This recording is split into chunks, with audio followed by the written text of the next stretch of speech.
Hey everyone, John Henry here from School of Trade, and today we're going to be taking a look at a possible reversal trade off of the lows of the regression channel on the Russell. So on the Russell, on the anchor chart, let me move that over real quick, you can see that now the cloud is obviously very, very green. So the overall bias is very bullish. Now on top of that, we've got our minor regression channel here, which is green, as well as our anchor I guess you could call it the anchor regression channel, which is also green. So everything is pointing to the upside.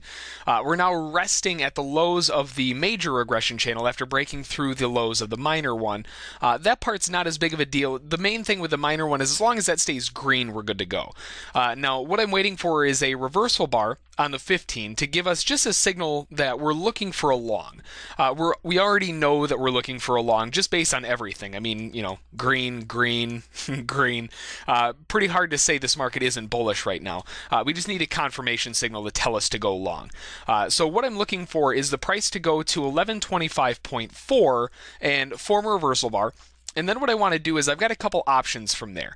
If we get up to 1125.4, that'll give me a chance where I can just buy a breakout if I wanted to of 25.4, or I can go on to the entry chart and look for a wave pattern long.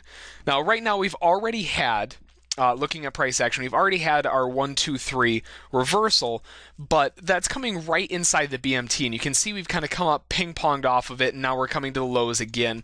There might be a nice opportunity down here just to take it long quick, but the overall trade is I'm looking for a 4, 5, 6 continuation pattern coming into the BMTs right here, giving us a nice golden wave pattern set up to the long side in conjunction with the anchor chart. So that's what we're waiting for right now. We're looking for, again, 25.4, let me scrunch the chart up a little bit, 25.4 to break right here, and once 25.4 breaks, that'll form the reversal bar on the major chart. Adjust that so it's correct there.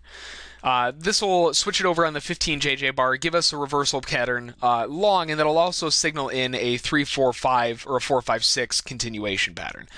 So now what we have to do is just kind of sit on hands for a little bit and wait for the pattern to show up. So we'll be back in a little bit.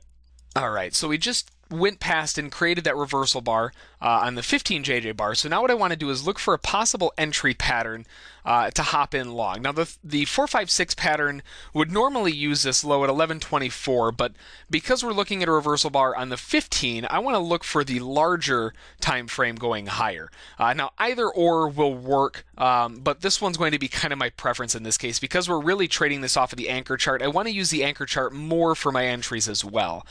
So now I'm just looking to start scaling in my positions here. First position on at 1124.4, 24.1, 23.8, and 23.3, 23.4. We'll go just ahead of that. Now, we are coming off of the low of day as well, so I will look to add at 23.1 for a full 5 contracts. Now we'll keep moving this up until we finally get our fill on a hopefully relatively soon pullback to get us our entries in. So the only change was the first one moving up to 24.5. Now we're just waiting for our entries. So we'll scale in the stop down here at 22.7, and we'll bump that up to 5. Drop that in, and then the initial target for this is going to be just below here, around 26.2, and then the final target we can look to trail, or we can look on the larger term anchored to look for our target above, but the target above is going to be all the way up at 1133.4, and because we're taking this on an entry chart, chances are we're probably going to get whipped out before then. So I'm looking for probably just a trailing stop on the way up, maybe trail the red moving average right here, a little bit underneath it, or the BMTs as we hopefully push a little bit higher. So just waiting for a couple entries, and we'll see how we turn out. All right, guys, we're back. We just had our first target filled up here at 25.9. Still have a stop down here at 23.8, looking to trail the final target all the way up. Like I said, we'll probably get whipped out before we actually see the top of this regression channel, but it's worth just trailing our stop up just to see what we can get locked in. Right now, we're looking at around 24.9 or so for our stop, but overall, we're looking for a potential nice run or high. Still a really solid trade so far, and actually really glad that I waited for that wave pattern instead of just buying the breakout on the 15, because we would have taken a pretty significant amount of heat. So now that we've gotten this nice steady climb higher, looking for just kind of ratcheting around, moving in its way up, which will allow us to trail our stop up along with this. So we'll see how this ends up. Hopefully we'll get a nice long runner out of this like we saw a couple weeks ago on crude. It'd be nice to pull another 60 or so tick winner out of this, but we'll be back in a little bit and see how it works out for us. All right, we're back. We just had our final target taken out right here, and made a little bit of an oops. I forgot to adjust my stop, so we actually sold short. Luckily, I was able to get out right at break even. You know, it's always the thing with day trading. You always run across every once in a while where you have something like that, where you just forgot to adjust the amount on your stop. So regardless, we still made a nice amount of profit on this.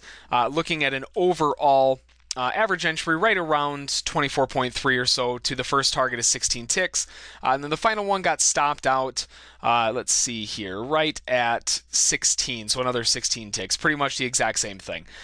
So looking at a pretty solid trade overall, even with a slight mistake on my part on the final end. So just to show everyone, nobody's infallible. We all make mistakes every once in a while, but overall turned out pretty well. Just so you guys know, if this would have started sliding off, it would have just hit close and just exit out of the position just to save myself. As soon as you see any errors like that, it's usually just a really good idea just to quickly nullify the problem. You never want to say, oh, well, you know, I'm in short already, maybe this will keep falling. That's a terrible mindset to have. It's way better just to cut it as soon as you notice a problem. I'll pay an extra $5 for commission just for being, you know, missing something on my part. So not that big of a drawdown on the end there, and overall a really solid trade. So if you guys have any questions about it, feel free to send an email to School of Trade. Be sure to get back to you as soon as we can. Have a good one. Bye.